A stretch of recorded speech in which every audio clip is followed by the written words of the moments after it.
Hi guys, it's me, ShazzaHD, and welcome to tonight's weekend preview for the Australian Grand Prix of 2023 in, of course, Melbourne, Albert Park, Australia. And yeah, it's going to be, hopefully, a bit more of a fun weekend than we've had so far in 2023, where from Bahrain and Saudi Arabia, I feel as though we were kind of teased into having maybe a really good race, but in the end, it didn't quite deliver, and we had in the first two races of this season, I'd say, really two bang average races, to be honest. And it is sad because normally in the last few years, we have started the season off at least with one really good race in, say, the first three or four races. So let's hope that this weekend can be a really, great weekend, not just race on Sunday. And yeah, despite the timings of the sessions, obviously for us in Europe, and even, you guys in North America not being, the timings not being great, let's just hope that it is, exciting to a certain degree. I definitely don't think we're going to get a competitive fight for the victory necessarily, but for the podium, it definitely could, be an exciting fight for that, no doubt about it. And obviously the rest of the positions down the field. But just want to say quickly, hope all you guys are doing well, no matter what time it is in your part of the world and where you're from. Hope you're all having as best a day as possible. And great for you to join me here to preview this weekend's Australian Grand Prix. Of course, throughout the stream, let me know, what do you think is going to happen in the 2023 Australian Grand Prix weekend? And that's pretty much what I am going to be doing in this stream. I am going to be going through what I think is going to happen here in Melbourne for all the teams and give my, my best predictions for the weekend. And it will be mostly based on data, my predictions as always. And then obviously we'll go through my predictions and the data, I think, that can guide us for this weekend as to what's going to happen and who's going to be quick and not so quick. We'll get through that first. And then after that, I'll go through, team by team, and we will go into a bit more detail into, certain teams as to why they will end up with a certain result that I predict them to have. So that is the plan for tonight's weekend preview. Same as last preview we did 2 weeks ago. So, yeah, I think we'll pretty much just get straight into it. And, before we get into this weekend and the circuit and all of that, let's quickly go through the championship standings. The Drivers' Championship, Max Verstappen leads by 1 point from Sergio Perez. Fernando Alonso third, 14 points behind. I mean, mathematically, he's still, is pretty close to the championship leader, but of course we know the Red Bull at the minute just way too quick compared to the Aston Martin. Carlos Sainz is in fourth place, level on points of Lewis Hamilton, who is fifth. George Russell is in sixth, with Lance Stroll seventh, Leclerc eighth, Bottas ninth, and Esteban Ocon in P10. And then on the constructors' side, Red Bull 49 points clear of Aston Martin and Mercedes. Aston Martin only second ahead of Mercedes because Aston Martin, of course, have had 2 podiums this season. But I've got to say, despite what has been considered, and I think we should consider it a poor start to the season for Mercedes, for them to be level on points with Aston Martin in second is, is still pretty good effort considering the troubles they've had. So yeah, not too bad from them. Ferrari obviously in fourth. This time last year they were first in the championship and had, I think they had almost as many points as Red Bull did in the championship after 2 races last year. It just shows you how time flies in the space of a year. Alpine, obviously up to 5th after the last Grand Prix. Alfa Romeo down to 6th. Haas up to 7th after scoring their first point of 2023. Williams at 8th. AlphaTauri 9th. And McLaren, obviously, at the bottom of the championship. And that probably won't change, I would imagine, until their upgrade at the Azerbaijan Grand Prix, which, of course, is coming in basically a month from now. So we'll see how that works for them, if it does work at all. But let's get into the Australian Grand Prix weekend and start with the circuit itself. So the red is Sector 1, the blue is Sector 2, and the yellow is Sector 3. And compared to the old Albert Park circuit here in Melbourne, this one that we've been racing at, the newer configuration that we raced at for the first time in 2022, is quite a lot faster. And if you have got good top speed and speed just generally in high-speed corners and that, then you are going to like this circuit very much. So in Sector 1, you've got 2 DRS zones. Turn 1 is I'd say in the race is probably a medium-speed corner. In qualifying, you could arguably say it's a high-speed corner. And then obviously you have the second DRS zone going into Turn 3. Turn 3 is quite a slow right-hander. Then you go into a medium-speed left-hander of Turn 4, flat out through Turn 5, and then that takes you to the end of the first sector. Now, as I did in my weekend preview for the Saudi Arabian Grand Prix, I looked at every sector for the circuit, and I compared it to the most recent Grand Prix and a sector from the most recent Grand Prix we've had, to see just what the performance was like in a sector that is similar in terms of, say, straights or the type of corners in that sector. So compared, to the Jeddah circuit in Saudi Arabia, I would say Sector 1 is pretty similar to the middle sector in Jeddah. So let's go and look at what the middle sector times were in Jeddah, where you have a couple medium speed corners, one DRS straight, which is quite long, but yeah, 2 medium speed corners, kind of a slowish corner that starts off that middle sector in Jeddah as well. And in that sector, Red Bull were just about quicker than Ferrari, but yeah, Red Bull still quite clearly faster. We have to remember as well, these times are kind of skewed from Red Bull in terms of their best Sector 2 time in qualifying from the Saudi Arabian Grand Prix, because of course Max Verstappen had his drive shaft issue. So yeah, that's why Red Bull, they would have been quicker in qualifying had Verstappen obviously been participating. And just to clarify, these sector times are from qualifying at the Saudi Arabian Grand Prix, and they are the best Sector 2, and as we'll get into in a moment, Sector 3 times from the qualifying session in Jeddah. So yeah, Red Bull were the quickest in that sector. No surprise, their car seemingly is the best car for any type of track layout at the minute, I would say. And is not really... maybe you could argue Aston Martin in... if there's a sector of a circuit where there's a lot of corners, maybe Aston Martin can be on level terms in a sector like that. But even in that case, I don't think Aston Martin have quite got, at the minute, the grip that Red Bull do. But yeah, in this middle sector, Red Bull were clearly the quickest. Ferrari were quicker than Aston Martin, only just by half a tenth. And that was really only because the Ferrari in a straight line is quite a bit faster than the Aston Martin, and obviously the Mercedes power unit. A big reason why the Mercedes powered teams this season have been pretty poor, as they were last year with their straight line speed.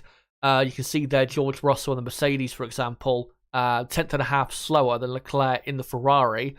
And even though, with the final sector here in Melbourne, which has quite a few corners, because we've got 4 DRS zones overall for the track, and with how high speed Sector 1 and Sector 2 is, the Mercedes-powered teams, at least in qualifying, are going to suffer quite a bit, and they're not going to be as competitive as they will be, at least in the race. So, yeah, that's going to be a big issue for those teams. There are rumours that Aston Martin are bringing a new rear wing to this Grand Prix this weekend to try and solve those issues, but I haven't heard anything in regards to that. Maybe they'll bring it for the Azerbaijan Grand Prix. We will see with them. But then outside of the top 4 teams, the Haas F1 team, again, not a massive surprise. They were so quick in that middle sector because obviously Ferrari power unit. The biggest surprise, though, out of that midfield pack in the middle sector was Oscar Piastri in the McLaren being so quick. Now, I'm not sure if that was just Piastri absolutely nailing the middle sector in qualifying or if the McLaren car genuinely was pretty fast in that sector, but I don't expect to see McLaren carrying that type of speed into this weekend's Grand Prix. Alpine were relatively competitive in that sector with Alfa Romeo very close behind and Williams as well, with AlphaTauri pretty slow. So like I said, the first sector in Melbourne, similar to the middle sector in Jeddah. So in the first sector, Red Bull should definitely have the quickest car because they've got the right balance between good top speed and good downforce. At least in qualifying, Ferrari should be faster in the first sector, followed up by Aston Martin, then Mercedes, and then you're probably going to have teams like, saying qualifying, Alpine and Haas, who will be in the first sector, probably the 2 best midfield teams, with McLaren maybe just after that with Alfa Romeo. So, yeah, in the first sector, that's how I think things will probably be. Then you get into the middle sector, where there is really only one corner of turn 6, which is a corner in qualifying that you pretty much just lift for and then get straight back on the accelerator, and then you are flat out through turn 7 and turn 8, and then you enter the 3rd DRS zone right before the final sector begins at turn 9. Obviously, you have there the turn 9 and 10 chicane. So yeah, the middle sector is very, very high speed. And the only part of the Jeddah circuit I can compare it to is the final sector of that Jeddah circuit. And in that final sector, Red Bull were incredibly quick compared to everybody else. Perez almost a tenth of a second quicker than Leclerc. And again, remember, Verstappen did not do Q3, so he could have done an amazing, really final sector time.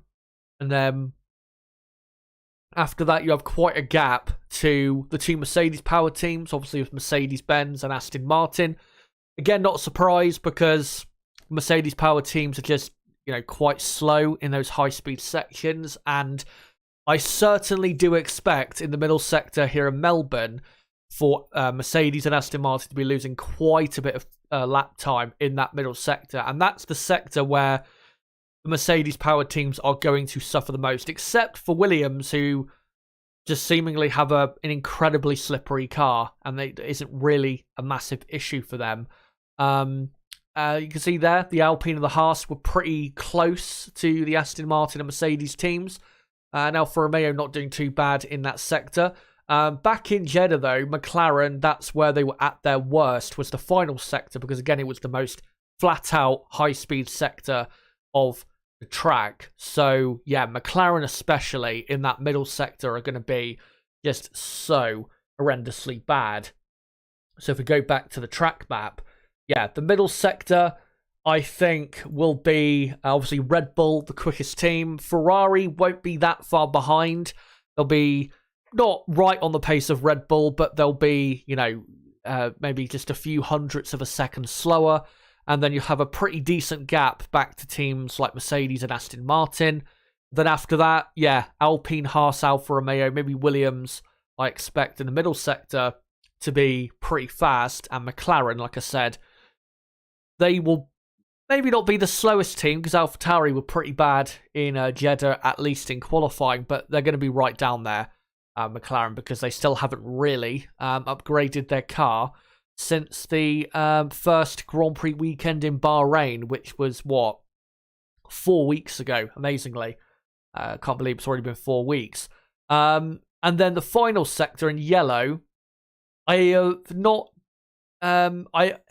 decided not to do a comparison to, say, Sector 1 in Jeddah, because in Sector 1 at the Jeddah circuit in Saudi Arabia, You've got obviously the first DRS zone, you go into then a chicane, slow chicane, and then you have loads of high-speed corners. When, with the final sector in Melbourne, you've got turn 9 and 10, very fast chicane, then the final DRS zone into a 90-degree turn 11, then a fast right-hander of turn 12, a slow left-hander of turn 13, and then a medium speed or even high speed, maybe you could say, turn 14, leading on to the pit straight, where the final DRS zone is. Obviously, the DRS zone on the pit straight starts at the end of the lap, or the end of the what do you call it? The end of the final sector, and then goes into the beginning of the first sector.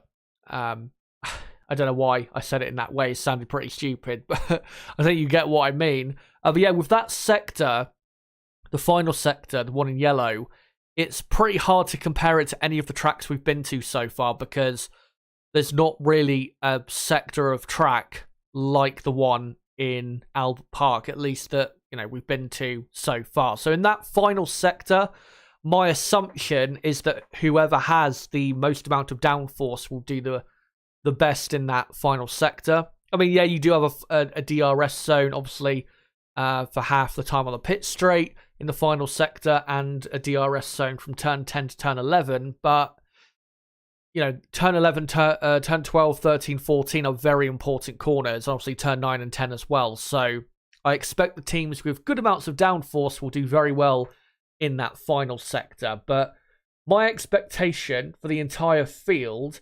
is, in terms of a pecking order, is that obviously Red Bull will be quickest, and in qualifying at least, Ferrari will be second quickest, with Aston Martin third, Mercedes fourth, and then Alpine fifth, Haas sixth, Alfa Romeo or McLaren seventh, and then probably Williams ninth, and AlphaTauri, I would say, probably in P10. So yeah, that's what the pecking order, in my view, looks like going into the weekend.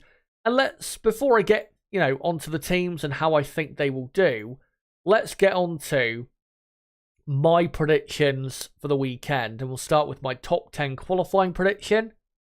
So I think it'll be a Red Bull front row, Max Verstappen on pole from Sergio Perez second. Reminder, Verstappen has never had pole position here in Melbourne, and has also never won the Australian Grand Prix. But yeah, it'll be him on pole, in my view, with Perez second, and then Charles Leclerc third, just ahead of Fernando Alonso, who will do a great job once again in P4.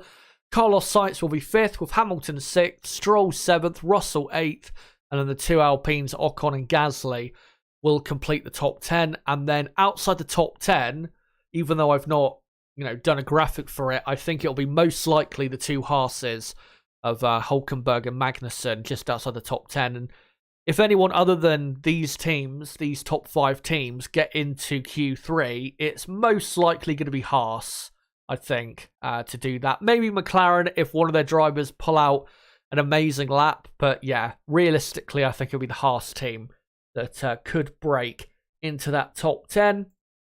And then in the race, I've gone for Verstappen to win from Perez, Alonso third. Aston Martin, we know, have a much better race pace, and that will show itself again. Leclerc will finish in fourth, with Hamilton fifth, Stroll sixth, Sainz will finish in P7, with Russell eighth, Ocon ninth, and Gasly 10th. Yeah, I'm not expecting a ton of overtaking. The only position changes from my predicted top 10 in qualifying is Alonso, Leclerc, and then Hamilton and Stroll moving up, with Sainz moving down. And then, yeah, the rest of the top 10 is as it says on screen. And then, yeah, for the race, outside of these top 5 teams, McLaren, if they can get a decent grid position, I think they could be, maybe, contenders to nick a point from the race. But other than that, it's hard to say whether any other team other than these top 5 teams of Red Bull, Aston Martin, Ferrari, Mercedes, Alpine will actually get into the top 10. But those are my predictions, guys, for the Australian Grand Prix. Let me know in the live chat as we go along. What do you call it? Yeah, let me know in the live chat whether you agree, disagree, and just let me know in general your what do you call it? Yeah, let me know your predictions for this weekend's Australian Grand Prix. Just going to quickly, what do you call it? I'm just going to quickly do a poll in the chat.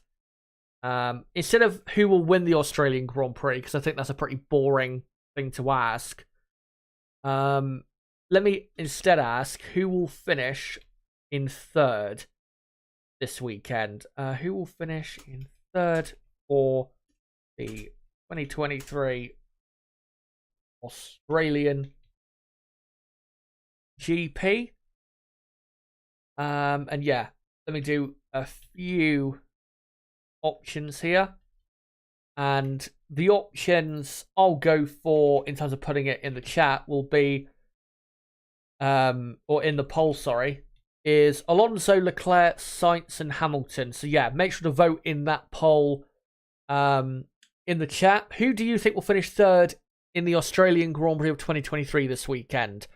My prediction is Fernando Alonso, but if you think it'll be a Ferrari driver or a Mercedes driver, let me know in the chat, and let me know, of course, in the poll. Of course, I will come to you guys soon, but let's now get into the teams, and let me get more so into why I think they'll end up getting results that I predicted them to get. So, of course, we'll start with Red Bull Racing.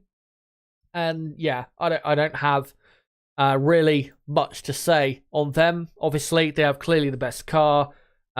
This track is too high speed for what I consider to be Red Bull's nearest competitors, Aston Martin, for them to actually get close to the Red Bull team. So yeah, I think Red Bull will be pretty comfortably winning the race this weekend. The only thing they need to watch out for, of course, is reliability. Now, it has been reported that Red Bull and their engineers still don't know 100%, why they've had the reliability trouble that they've had so far. Because there were a few scares in Bahrain. Obviously, Verstappen had his issue in qualifying in Saudi Arabia. Then there were still some issues in the race. And yeah, they're still not quite sure as to what the solution is and how to really get on top of it.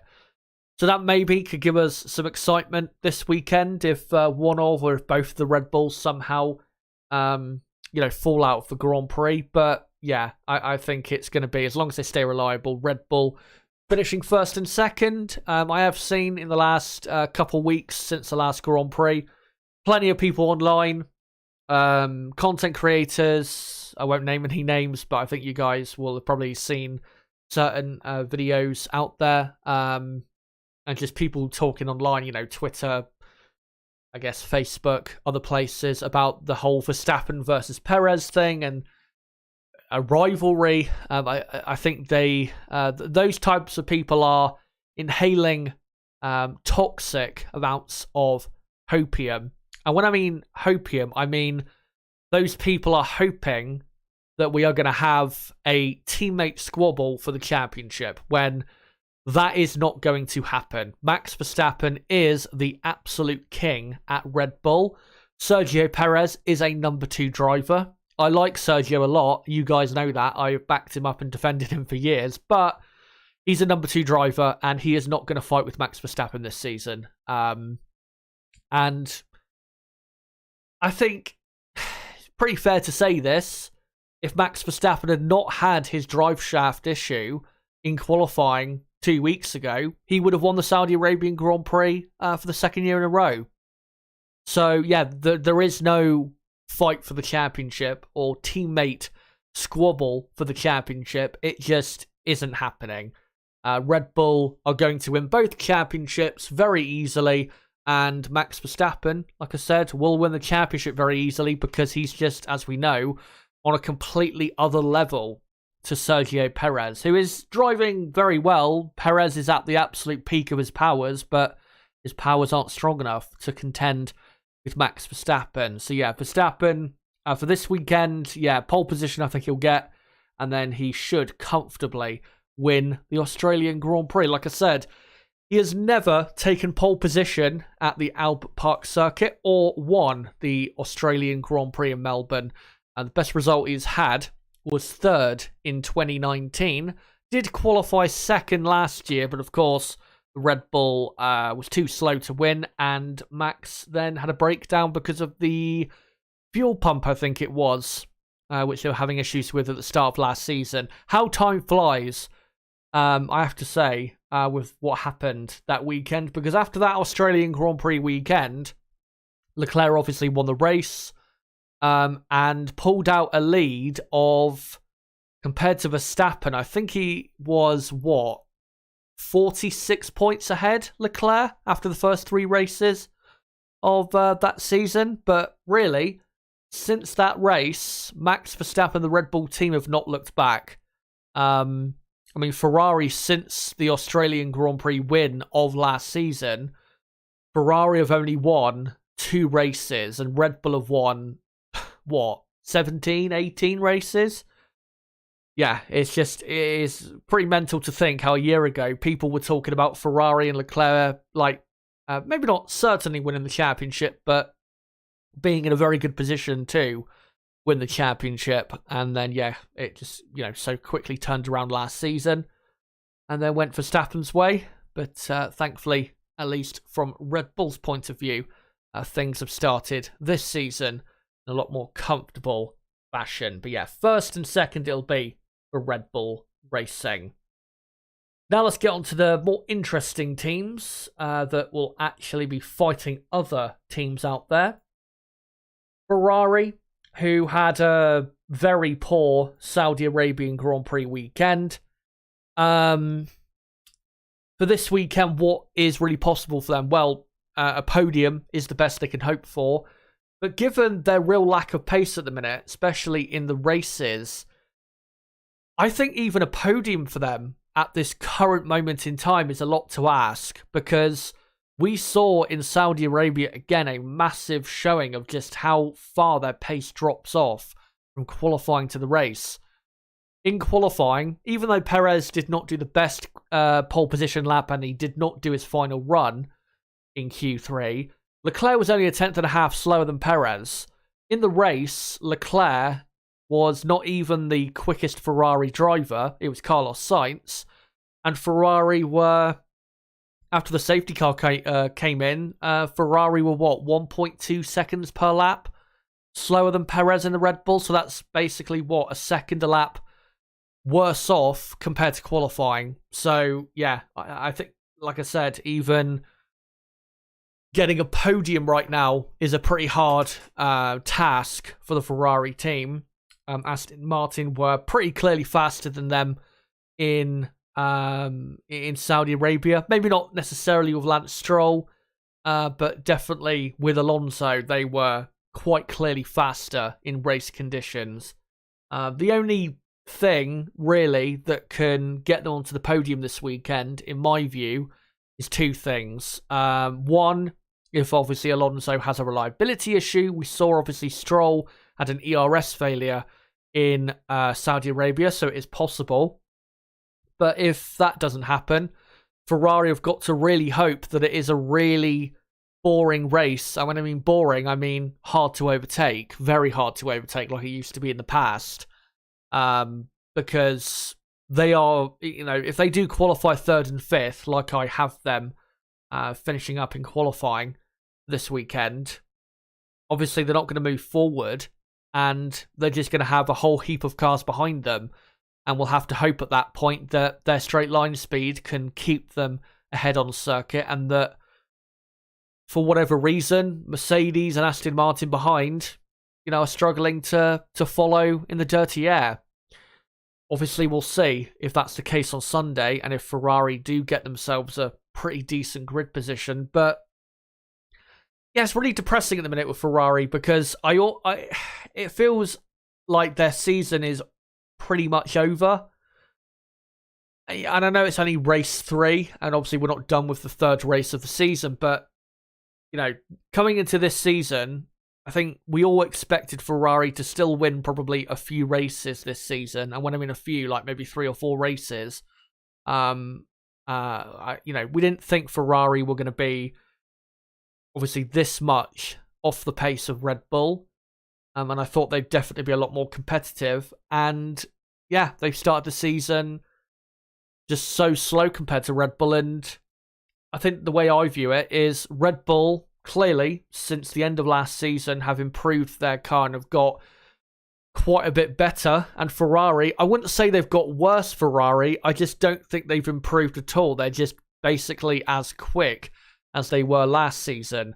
And that's why they look worse, because they've not improved.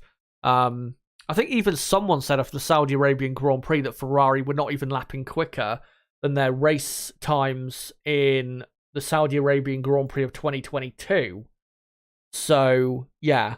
It is really, just not a good not a good situation going on at the Ferrari team. But like I said, maybe if it's hard to overtake this weekend, or if Aston Martin have their issues, maybe Ferrari can get a podium. But realistically, as long as Aston Martin are fine and the cars can follow well this weekend, I think Alonso will finish on the podium. The only plus I could see coming out of this weekend is that Ferrari make a gain on Mercedes in the Constructors' Championship. Because, I mean, they're 12 points behind, I think it is, of Mercedes and Aston Martin.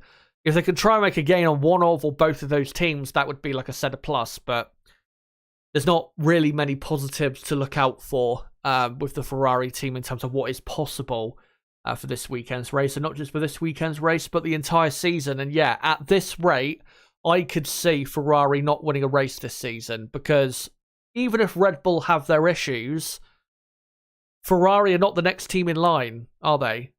It's going to be Aston Martin. And then maybe after that, Mercedes. Depends, obviously, how that particular race is playing out. But yeah, it's going to be quite an accomplishment, like I said, for Ferrari to actually win a race this season. The only other thing to talk about with Ferrari, and let you guys know about, of course, in terms of upgrades, is they are coming to the Ferrari car.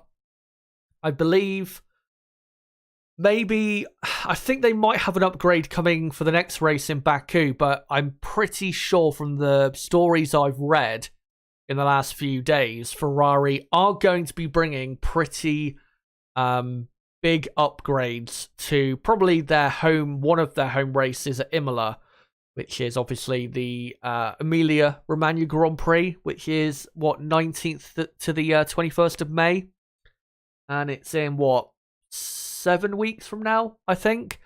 It's been rumoured that Ferrari by then should be bringing quite a few upgrades to the car, and are even reportedly looking at ditching their side pod design, which is different compared to Red Bull. Ferrari's is more of like a bowl shape design rather than the slide design, if that makes any sense. Or that's kind of one of the ways the Red Bull and also Aston Martin side pod have been described. It looks like a water slide in a way, in the way it drops down and go towards the rear floor and the diffuser. So yeah, we'll see if that does happen. And if you are looking out for improvements from the Ferrari team, then yeah, you're going to have to wait until we properly get into the European season in about 7 weeks from now. But at the minute, yeah, getting a podium, going to be a pretty hard task for them this weekend. And if you are a Ferrari fan, I would not be expecting a huge amount out of this weekend. Next up, though, we will go on to the Silver Arrows Mercedes. And, there's not much to say really about Mercedes. They're still clearly slower, obviously, than Red Bull and Aston Martin. The only reason they can be fighting with Lance Stroll is because Stroll, in the first 2 races, was not 100% over his wrist injury in the early part of the season. And also Stroll, we know, is, a bit slower than Alonso, and at least in qualifying, is not necessarily getting the absolute maximum out of the car. But yeah, Mercedes have obviously not been very quick at all this season, but they are in a pretty decent position in the championship compared to Ferrari and Aston Martin. Level on points with Aston Martin, who of course are second. And if this weekend they can score another 15 to 20 points, I think that would be a good weekend for them. And I know, for Mercedes, that doesn't sound good. And obviously that's not what they're aiming for. But until they bring this massive new upgrade that is pretty much going to be a new car, which will be coming probably at the same time as Ferrari's upgrades at the Emilia-Romagna Grand Prix at Imola. Until then, they just need to, do what do you call it, damage limitation. That's what they've got to do. And if they can just hang on to Aston Martin and not let Aston Martin get too far away, then, second in the championship this season is very much possible. And again, I know that's not what they're aiming for in 2023, and they want to be winning world championships, but it would at least be a big progression if they were to improve their car's pace quite a bit with that basically new car, new side pod concept at least. And, finishing second in the championship would be progression at least from last season. So that's how they need to look at it. And I'm pretty sure that's how they are with the team looking at it at the minute. Because, there's no point getting disappointed about them not fighting with Red Bull because it's just not going to happen.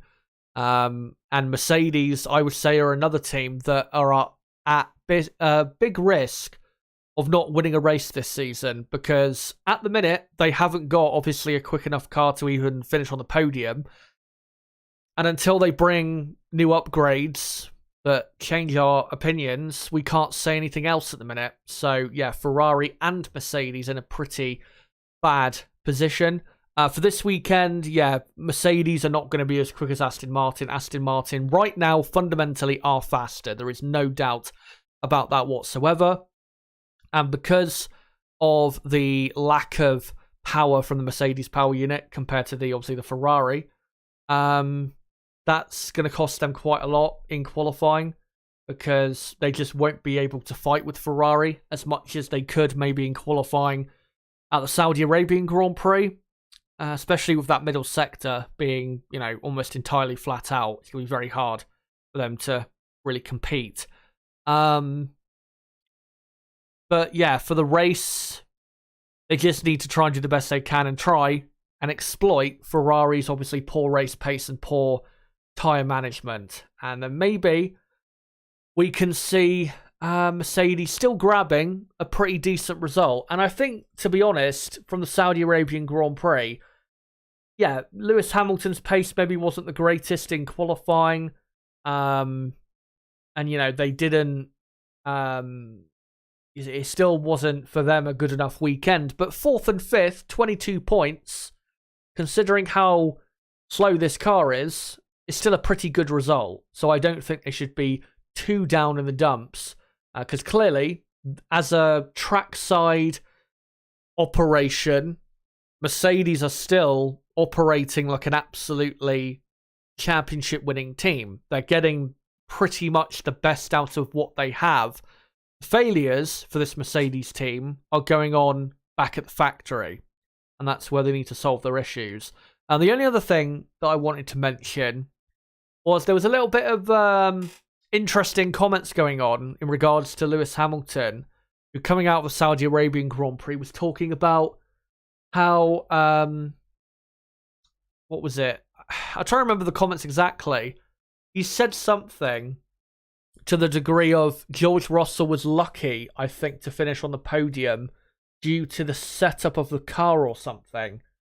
And I think, if I remember correctly, when I saw this piece of news, it was to do with the setup they went with for that weekend. So I just want to... Right. Here we go. This is George Russell's comments in response. Let me just... Yeah, so I'll just quickly read this out because I thought these were interesting comments. So, after the race in Saudi Arabia, Lewis Hamilton said his car's balance was a bit off and that, quote, "If I had the setup that George had, I would have been in a bit of a better position." And then Russell... put that difference down to the decisions the drivers made with their setups ahead of qualifying, and he said, quote, "I don't think there's any luck in it at all. I think it's down to the preparation you put in before the event." The changes were made overnight. I knew that was going to be the right direction with the work we did with the team, and I believed it was going to be better than the setup that Lewis opted for.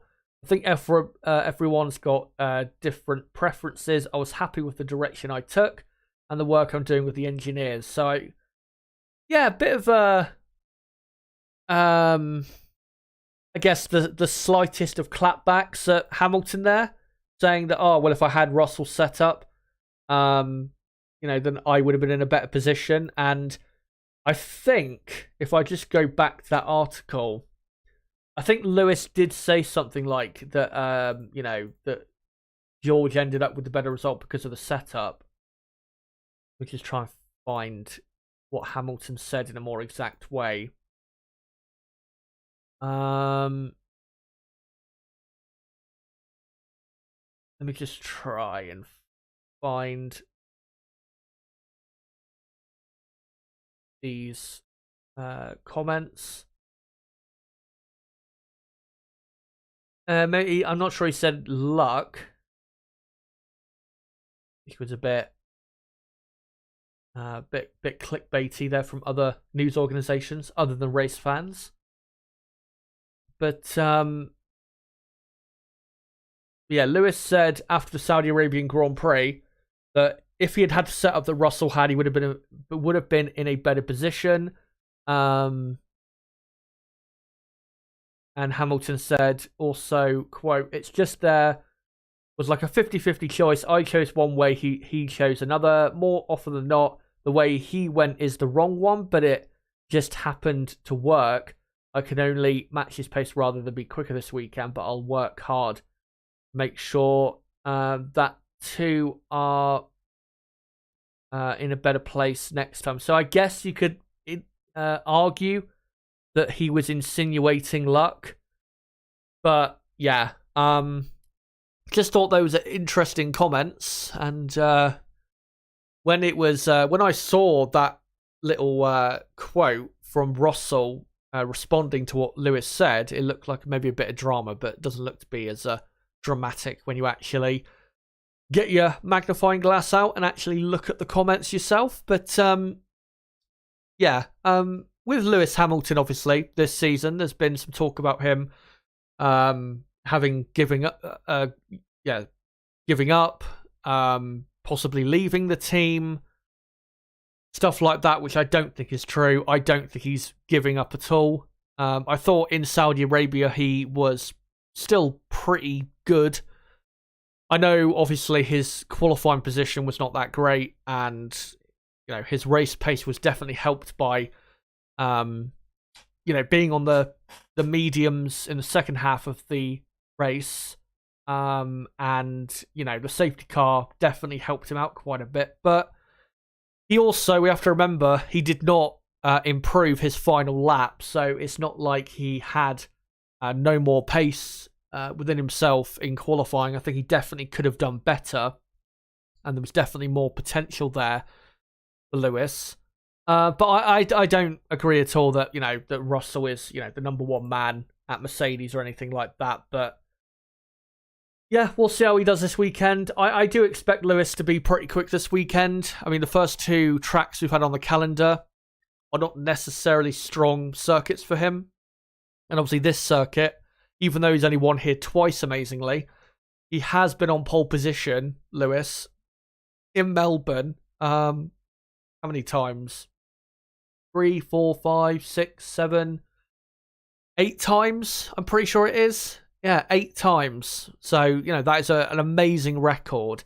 And also amazing that he's not been able to get the win in the end. A lot of the time it's for reasons other than his own. But, yeah, I'm sure Lewis this weekend will bounce back. And I would be pretty surprised if Hamilton was not the number one Mercedes driver this weekend, especially around a track like this where he is so incredibly quick. Anyway, let's move on to Aston Martin. Aston Martin in qualifying, like I've explained, they just won't have the pace to fight. Or not fight, but they won't have the pace to be say, best of the rest after Red Bull. They'll still be pretty close to Ferrari. It will still be a close-ish fight, but I think Ferrari, with the drivers they have, they've got enough to get a better overall result than the Aston Martin team will get. But in the race, we know Aston Martin will be quite a bit faster because their car has quite a bit more grip and looks after their tyres a lot better than Ferrari do. So yeah, Aston Martin will be in a good position for the race, as long as they do qualify where I think they will, which I have them predicted to qualify in 4th and 7th, I think it was. And yeah, if they do start in those positions, I think they'll be fine. Alonso will definitely get the podium.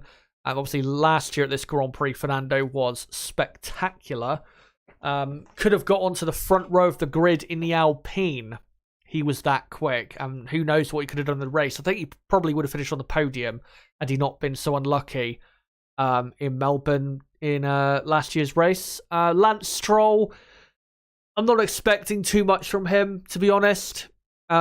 He's never been that quick here. I mean, he did have a good race here, I think, in 2019, where he came from a low position to finish in 9th, I think it was. But other than that, he's never really been that quick here. It's not really been a Lance Stroll type of circuit. Obviously, the next circuit on the calendar, Baku, is a real favourite of his. So I'm sure there he will be very, very quick. But yeah, he will definitely be, the second Aston Martin. Probably about 3 or 4 tenths off of Fernando's pace. Fernando, we have to remember as well, is pretty fast around this track. Always has been, always will be. Yeah, Stroll, he'll be fighting with the 2 Mercedes and probably Carlos Sainz, as long as Carlos is the number 2 Ferrari driver. And yeah, I think Aston Martin will come out this weekend still second in the championship and a few points further away from Mercedes and Ferrari behind. Just got to make sure they're reliable, because they would have been a few points ahead of Mercedes and Ferrari already had Stroll not had his ERS failure in Jeddah. But I think I'll finally go on to Alpine, and then I'll come to your comments in the chat, because I can see you guys saying some things that I want to read out quick. And yeah, just quickly on to Alpine. And yeah, out of the midfield pack, Alpine have the best car. There's no doubt about that. And they're in basically quite a boring middle zone where they're too fast overall at the minute, at least, for the teams behind them. You know, Haas, McLaren, Alfa Romeo, Williams, AlphaTauri. But they're too slow to compete with the front four, as we saw in Saudi Arabia. So they're just right in the middle of the field, and they are definitely the 5th best team right now. I mean, their pace in Jeddah wasn't that bad. They were certainly in there with Mercedes to a certain extent in qualifying 2 weeks ago. And then in the race, I mean, they were still kind of in there in the fight. And in the race, they were only half a second per lap slower than Ferrari, when last season, I think Alpine were like 1.2 seconds a lap slower than the Ferrari team in the same race in 2022. So Alpine have made, quite big gains on at least Mercedes and Ferrari, but they just haven't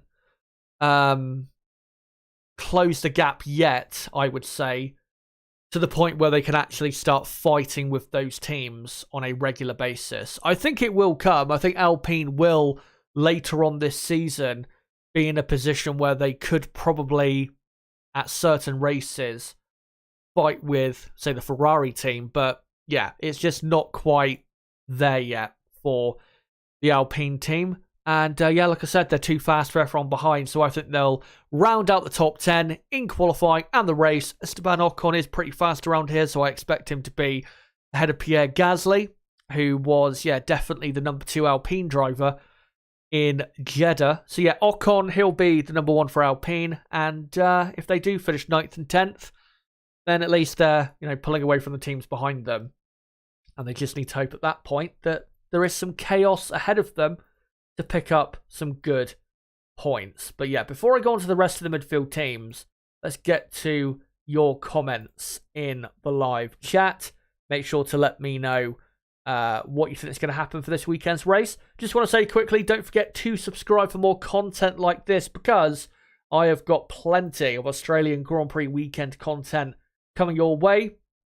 Here's a taster of the next couple pieces of content.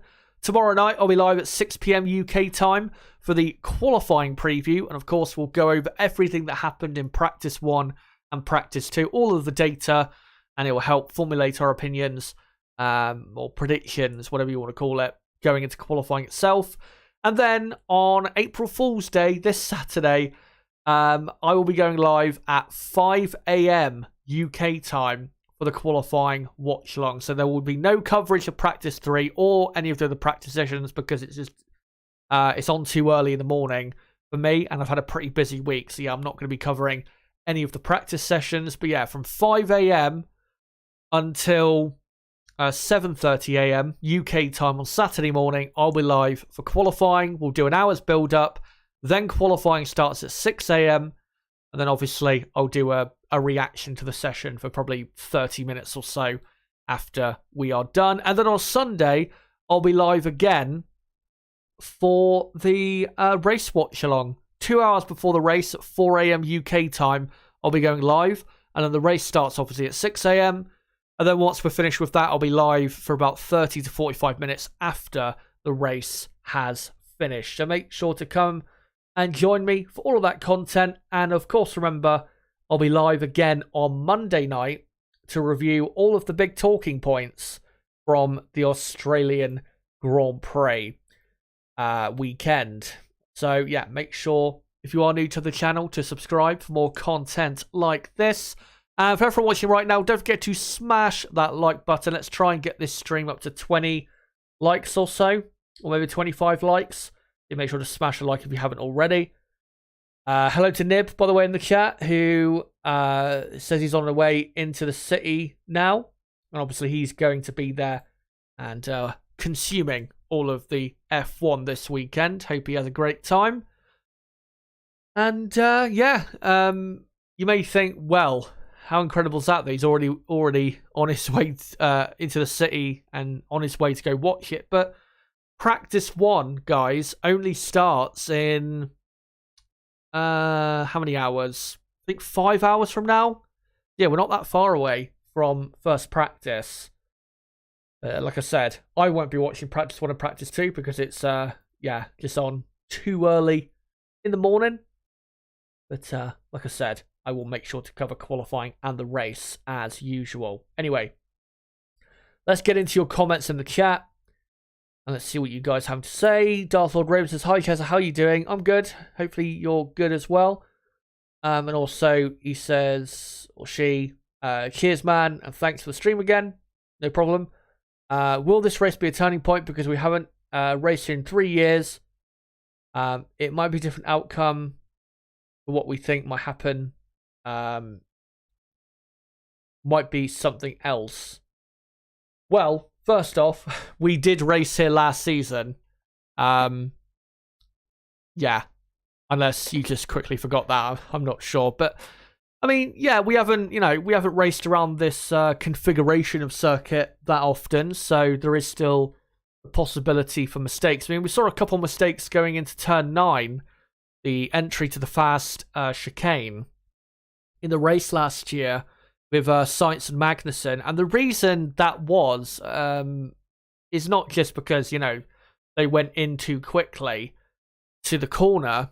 It was, I think, a big reason for that was because they're used to approaching that chicane at a slower speed than they did last season, where that is pretty much the highest speed point of the track. So, yeah, it's possible we could get some craziness. It's absolutely possible. Hello, by the way, Tilfron. Good to see you all. Shaquille says Ferrari will not outqualify both Mercedes. Maybe Leclerc will. Okay. I still think in qualifying trim, I think Ferrari is still just too good for Mercedes, but it is different in the race. Brabham says, agree mostly. I think Alonso might split the Red Bulls with the upgrade. Sparky Pete says, my money is on Alonso third, but heart is Lewis P1. Classic Looney says, why is there no Russell on the pole of third place finisher? I cannot understand the disrespect Russell keeps getting. Well, it's because the reason I've gone for that, or those options, Alonso, Leclerc, Sainz, Hamilton, is because this weekend I expect Ferrari to be a bit better compared to what they were like at the Saudi Arabian Grand Prix.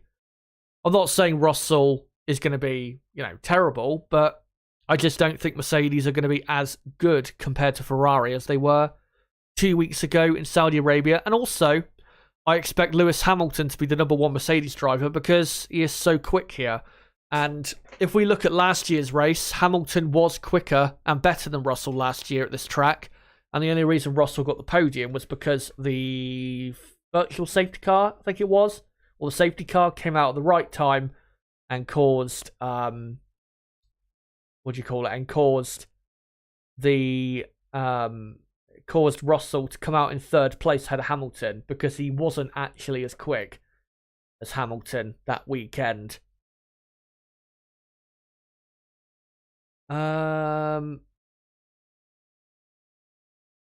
Darth Lord Raven says Russell doesn't have the God particle. He will not make it as a superior driver, just a mediocre. I think that's a hot take for sure, because I completely disagree with that. I think he's definitely one of the top drivers. Is he as good as Verstappen? Right now, no. He's definitely not proven anything so far to suggest that on a consistent basis he is as good as Max Verstappen. But I think if you were to give him a car that could, fight with Verstappen, like obviously we saw back in 2021 where we had Mercedes and Red Bull fighting each other so hard and they had basically equal cars. If Russell was at Mercedes and that happened again, I think Russell would surprise a lot of people with how good he is. Classic Looney says Chaz is not wrong about people who think we'll see a Perez fight Max. These stop smoking drugs and are now eating them. You must be eating drugs if you think Perez will fight Max. Maybe I wouldn't go that far, but yeah. I think the people that are talking up Perez versus Max are just either they don't understand either they don't understand what is actually going on properly in Formula One right now, or they are deliberately inhaling, like I said earlier, toxic amounts of opium, because if that, doesn't happen, then obviously we're going to have a pretty boring championship. And the one thing that really does make things very exciting in a season is if we have a close championship fight, to the bitter end. So I think people are just hoping for that to happen when, let's be honest, it's not going to happen. I wouldn't be surprised if Verstappen won the championship officially before the end of the European season. That's how dominant I think he'll be this season. And I know after 2 races he only leads by a point, but it is absolutely possible that could happen. Darth Raven says Ferrari will always be a mess. Stop being so down on Ferrari. There's no point being positive when there's nothing to be positive really about. So yeah. Sparky Pete says Ferrari are trying to sandbag for the extra CFD and wind tunnel reset at the end of June, I believe. Yeah. I'm going to assume that you're being sarcastic there. At least I hope that you're being sarcastic there, because I think that's absolute copium if that is what Ferrari are trying to do. That could help Ferrari for the end of the season, having a bit more wind tunnel time. But we've seen with this team for how long that they just don't really improve their car during the course of a season. So it's not really going to help that much, I don't think.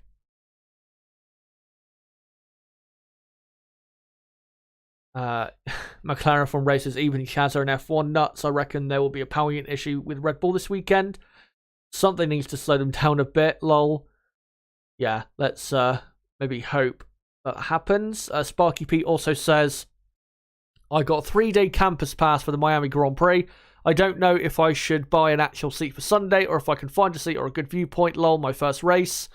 Unless you want your bank account to have 0 in it at the end of the weekend. Not zeros, just 0 on its own in your account at the end of the weekend. Then, yeah, if you don't want that, do not go and get a grandstand or, a ticket to sit in one of the stands around the circuit, because with the prices that I saw last year, it was pretty bad.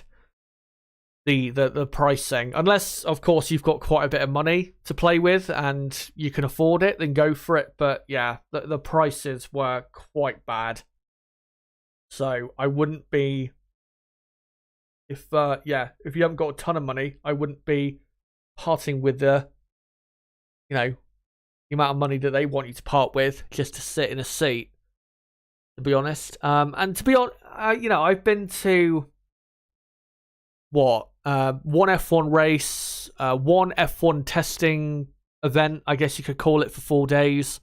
And I went to the 6 hours of Silverstone race, which was the World Endurance Championship back in 2018.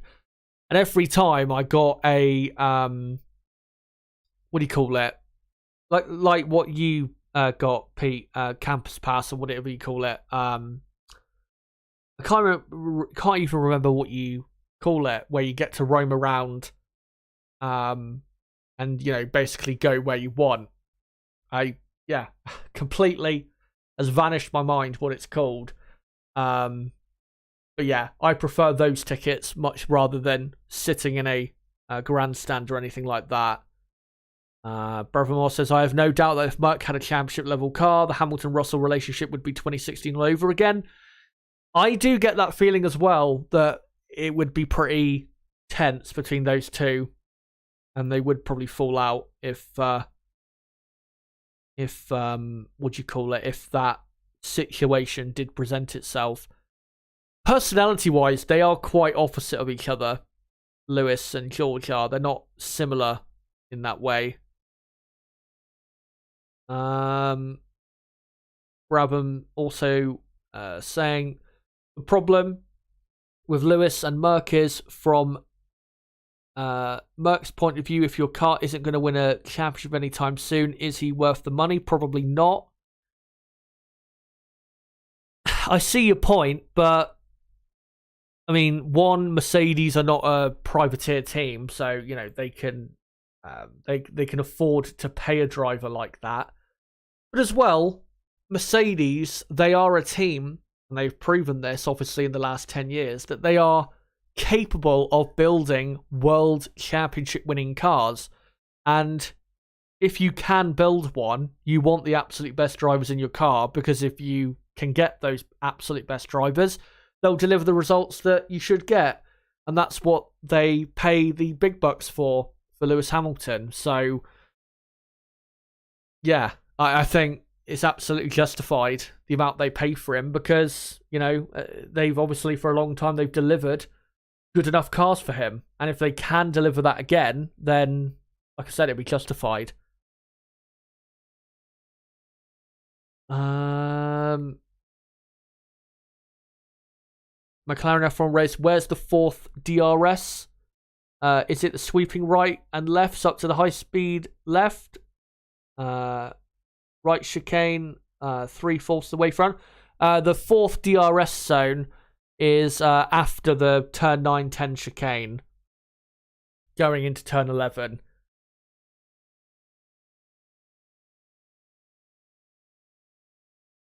Vinster, good to see you, says, I'm ready for this weekend. Max is fighting for the championship period. Every point counts.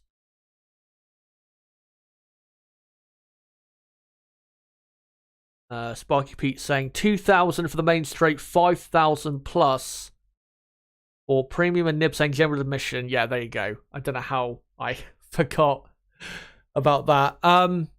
Yeah, And I will be going to a race in the future for sure. Not this year because I just, can't afford not just, going to a Grand Prix, but it's, the traveling and all of that.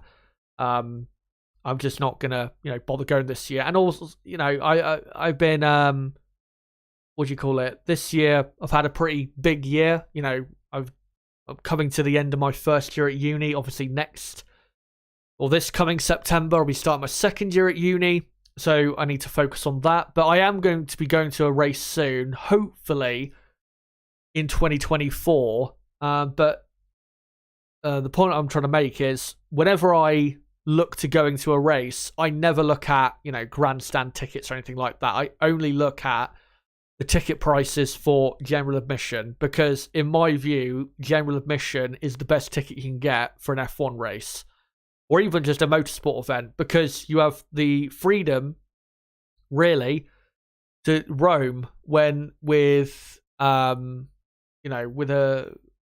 grandstand seat. I mean, yeah, you don't maybe, if you sat on it for a bit, you don't have to sit there all day. But if you bought a grandstand seat, let's say, with the intention of sitting there all day, then you wouldn't get to necessarily experience the F1 cars in the best way possible because certain seats are placed maybe not at the absolute best points, and certain places, certain corners, for example, at a track, it's better to have a general admission ticket. For example, Nib will know this, at what do you call it, turn 9, turn 10, the left-right chicane, it's better if you have a general admission ticket for corners like that. And I just think, you get, the freedom also to roam around.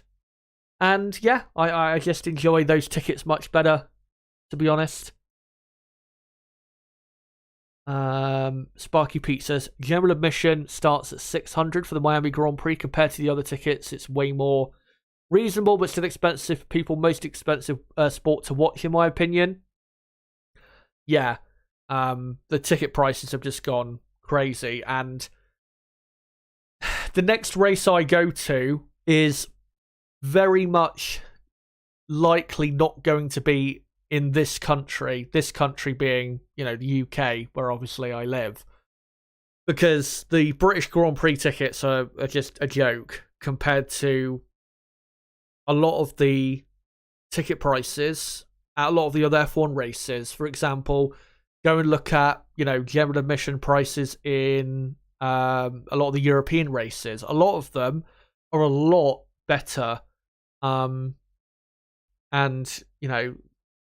there's not necessarily, with certain tracks, when comparing it to the ticket prices of Silverstone, there's not necessarily an excuse for Silverstone to have such, expensive ticket prices. And yeah, Nib saying, yeah, exactly, can stand on the outside of turn 9, which is so good. Yeah, so it's has its benefits. Does general admission, Greg Martinez says F1 in the USA is not for a middle class fan, and also says it's ridiculous here in the USA, especially in Vegas. Well, and I've had this thought for a while, and I think it is absolutely bang on. Maybe not Liberty Media necessarily, but definitely the promoters of the races. They don't want the working class or even the middle class attending their races. Because there are so many celebrities in America, they want celebrities to come to the races.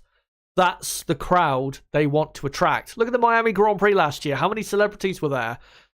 It was like the Oscars or, whatever. It was crazy. That's the type of people they want at their races in America. They want celebrities everywhere. And the only reason, really, the Circuit of America's track that hosts the United States Grand Prix, the only reason their ticket prices are not as bad is because they've been an established race since quite a bit before the Liberty Media era, began in terms of running Formula One. So, but yeah, with the other American races, obviously in Miami, which is recently started, and with the Las Vegas Grand Prix, which gets underway in November for the first time. Yeah, they just want the rich people there because those are the people they want to attract. They don't care about the working class people or the middle class. They're not interested in, proper, say, die-hard F1 fans who are even middle class and really want to go to races. They just want the famous people to be there because it makes if there's lots of famous people at their event, then it'll bring over, or that's their aim, is to bring over the fan bases of those celebrities. Because obviously at your sporting event, if you've got more celebrities at your event, it's going to get more eyes on that event in general, and that's all it's about. They don't care about the actual American F1 fan and racing fan in general. Like I said, maybe the Circuit of Americas does a bit more, but definitely the Vegas and Miami one, they do not care.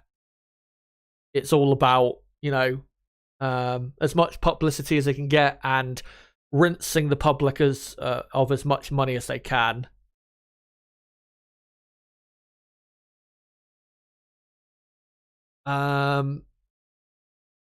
Frank Triggs earlier in the chat saying in UK it's cheaper to go to a flyway race. Plane tickets, accommodation, GP entry is about the same price as Silverstone ticket. Yeah, I've already done the comparison for a few other European races, and yeah, races in Spain, Italy, Holland. When it was on the calendar, France, they're way more attractive from a financial point of view to go to than it is to go to the British Grand Prix, which is so sad because, I mean, I live, quite a bit away from Silverstone, but not a million miles. I'm still, relatively close, just not, close, I would say, to the area. And in terms of travel on like public transport, it's not necessarily the furthest away journey or the hardest to get to. But like I said, the prices are just absolutely terrible, especially considering the financial position that a lot of British people are in currently with, the cost of living crisis, the economy in such a bad shape, inflation, interest rate rises, all of that. It's just a real kick in the balls. And Silverstone, with the way they're operating the British Grand Prix event, they're going the same way really as the American promoters. They don't care about your working class, and maybe even necessarily to a certain extent middle class proper F1 fans. They just care about raking in as much money and publicity as they can. And one thing that really makes me laugh with Silverstone is, the ticket prices they charge for their F1 races, they are quite, high, especially compared to a lot of the European races. But every so often, every 2-3 years, we hear about Silverstone, suffering financial issues.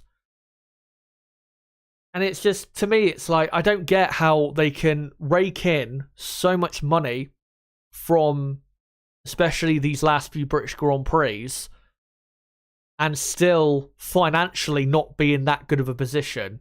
It just doesn't make any sense to me. I know they don't have necessarily so many other big events going on at Silverstone, but yeah, it really is a bit annoying that they still suffer financial issues despite, charging quite hefty prices. I mean, remember, there was talk a few years ago about the British Grand Prix moving to Donington, or what was it, London, a few years ago in like 2018, 19? There was talk about it. So yeah, it's just funny to me. But anyway,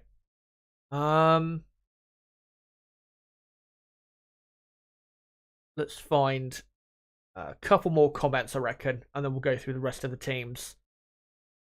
McLaren from races, unfortunately, the high prices at Silverstone helps keep the circuit having a Grand Prix, I reckon.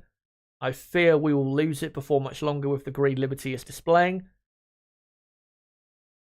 If that is true, that the only reason Silverstone is still able to really host the British Grand Prix and operate the way they do is because of those prices, then, I mean, do they necessarily, from a business point of view, do they necessarily deserve to keep hosting the race? I mean, obviously, as a racetrack, they should be on the calendar. I'm not denying that. But if they, despite their, how much they're charging for tickets and the amount of people that come to their races every year, if they're still not making enough money to be in a good or a comfortable, at least, financial position, then, there needs to be a real look at, at Silverstone as to where are they getting it wrong financially to still not be, healthy to the point where there's no issues about finances.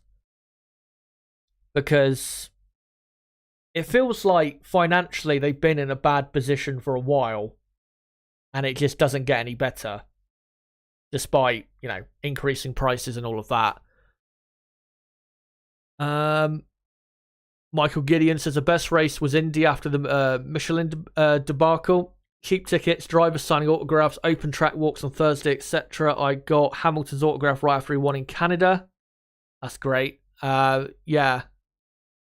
No surprise that after the 2005 American Grand Prix, that the I guess American interest started to dwindle in Formula One, and obviously the promoters weren't really keen on hosting Formula One anymore because it went off the calendar pretty quickly, didn't it?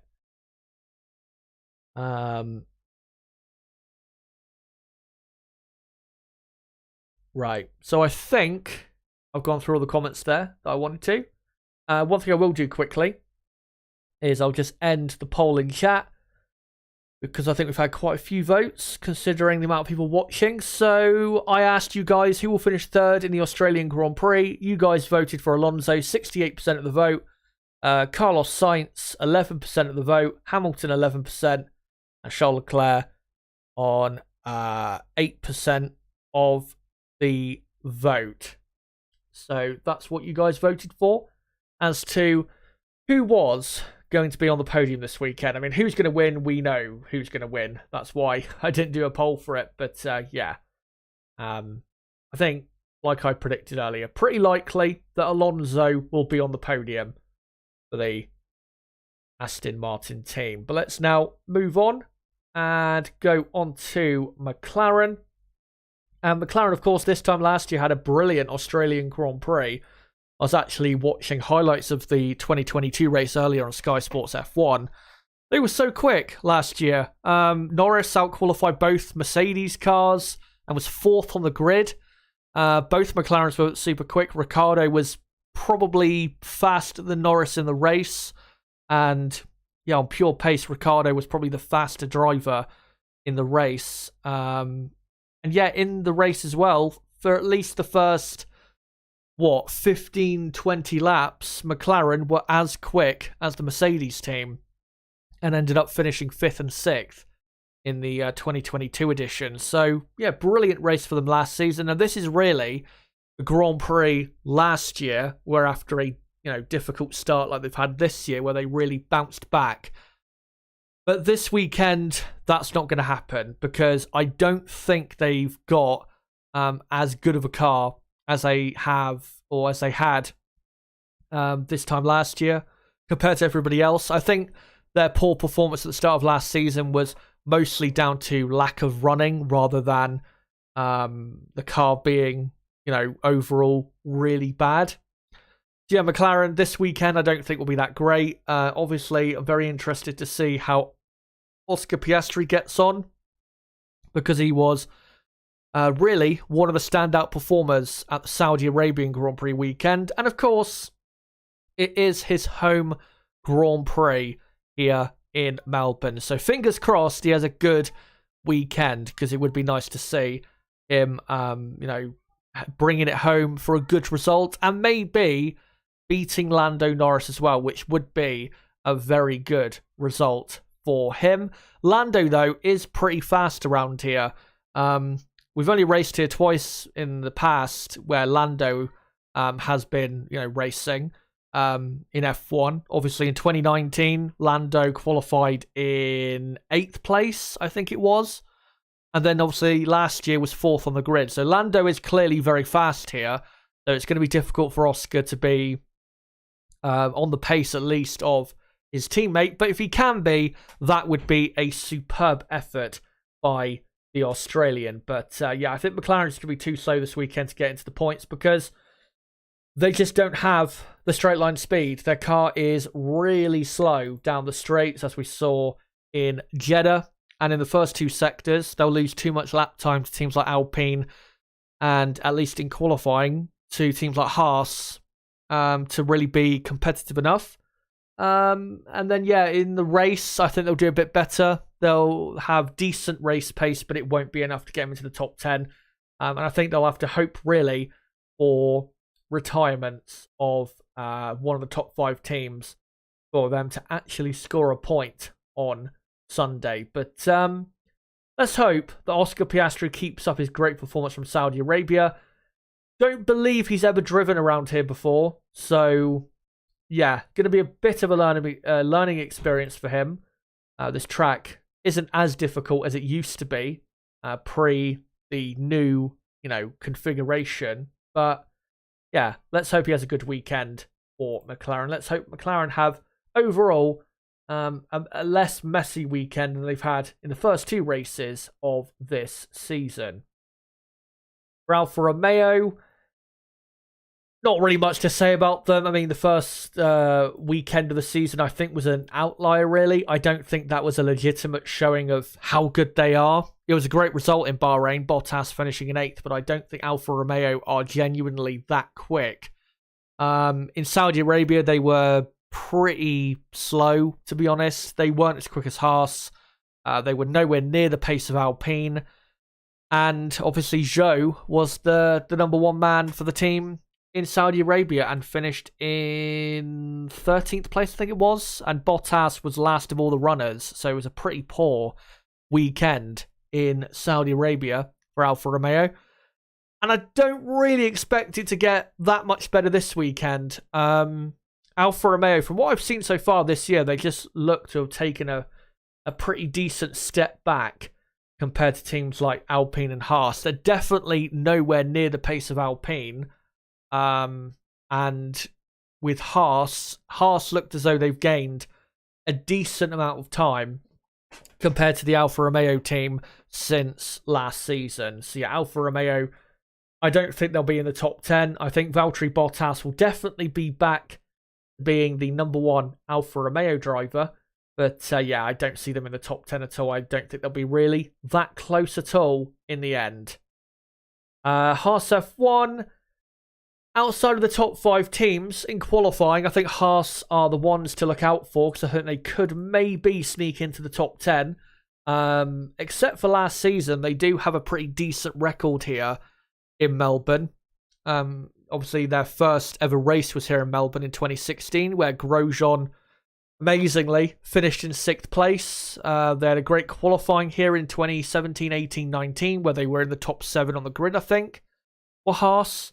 I think even in 2018, they were, 5th and 6th on the grid with both cars. So they've always been really fast here, and they've had some really great memories here. Some bad ones as well, such as, bad pit stops. But it's been a great place for them. And looking at what the pace is like now, I still think they're too slow compared to Alpine. But if there is, like I said, a team outside those top 5 teams that will get into Q3, it's most likely going to be the Haas F1 team. Because overall, I think they've got a good enough car to maybe just sneak in if, say, Alpine are not quite performing to their peak standard of what they can do. So watch out for Haas. In the race, they will probably drop off. Maybe not massively, but to a certain extent. But in qualifying, do look out for them because I think they are going to be certainly in the hunt for Q3. We'll quickly go through AlphaTauri, who, in qualifying in Saudi Arabia were really slow. In the race, were a lot better than they were in qualifying. Tsunoda finished in P11 for the second race in a row. Tsunoda, I've got to say, has done a pretty good job so far this season. I don't think you can really ask that much more. Just thinking about it, I don't think you can really ask that much more of Tsunoda. I think the reason he didn't finish in the points in Saudi Arabia was because the Haas was just too quick. I mean, Magnussen did have a few attempts at trying to overtake him, so the Haas was quite clearly faster. And then in Bahrain, I think Tsunoda was probably towards the end of that race quicker than Albon, but the Williams is just a god in a straight line, so he couldn't do anything about him. He's been a bit unlucky that he's not been able to pull it off, because I think his performance as a driver has been good enough to be on the board with at least 1 point this season. Maybe this weekend he can finally get it, but I think AlphaTauri once again will be pretty slow in qualifying, and it will cost them a bit more this weekend, because you can definitely overtake in Jeddah, and it is harder to overtake here than in the first two tracks we've been to this season. So AlphaTauri won't be that bad in the race with their pace, but I don't think they'll be on the verge of points again. I think that'd be a bit of a stretch for the AlphaTauri team. And finally, Williams. They've been pretty quick this season so far.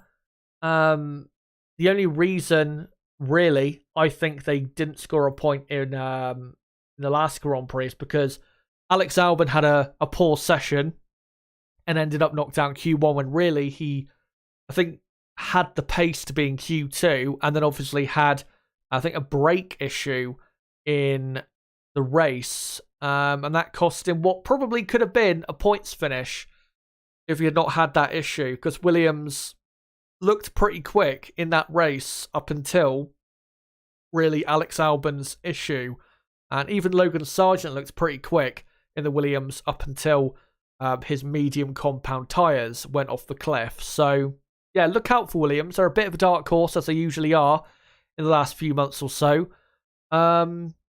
I do feel as though if they're going to score a point, they're going to have to really get the maximum out of their car in qualifying. Because if they end up with both cars knocked out in Q1, then it's probably going to be just a bit too difficult for them to get near the top 10. But if Albon can get like a 13th or a 14th, which is possible with that straight line speed they've got, then it's definitely a possibility. Because, we saw last season at this track how great Albon was, and I'm definitely sure that he can do that again. And Williams, right now, they are pretty quick. And definitely didn't show us as much as their potential as what we saw in Bahrain. So yeah, I think definitely watch out for Williams this weekend. They can cause a shock. But guys, that is it for the weekend preview for the Australian Grand Prix weekend of 2023. Thank you guys for coming along. Let me just quickly get into what the next two pieces of content are again for this weekend. So I'll be live tomorrow night, 6 p.m. UK time, to cover what happened in Practice 1 and Practice 2 and do my full qualifying preview. So make sure to come along for that. And then on Saturday morning, going live, I'll be at 5 a.m. UK time for the qualifying watch-along for the Australian Grand Prix. And then for, the first hour, we'll be doing a build-up to qualifying. Qualifying starts at 6 a.m. And then, obviously, once the session finishes at about 7 a.m., we'll do a reaction for about half an hour to the session itself.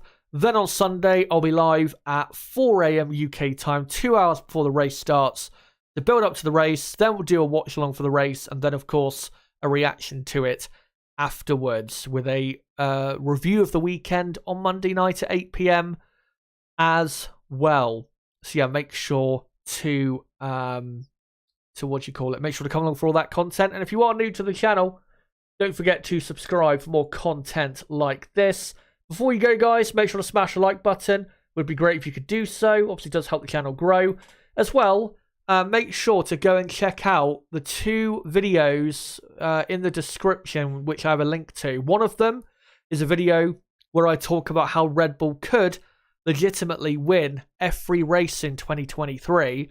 And the other one is me talking about why Formula 1 should not change the regulations to stop Red Bull's dominance.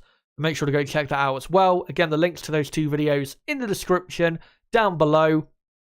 And if you want to keep up with the content in other ways, make sure to follow me on Twitter at ChazHD5 or join my Discord server, link below in the description if you want to join our growing community here. But guys, until my qualifying preview for the Australian Grand Prix tomorrow night, 6 PM UK time, it has been me, ChazHD. Goodbye.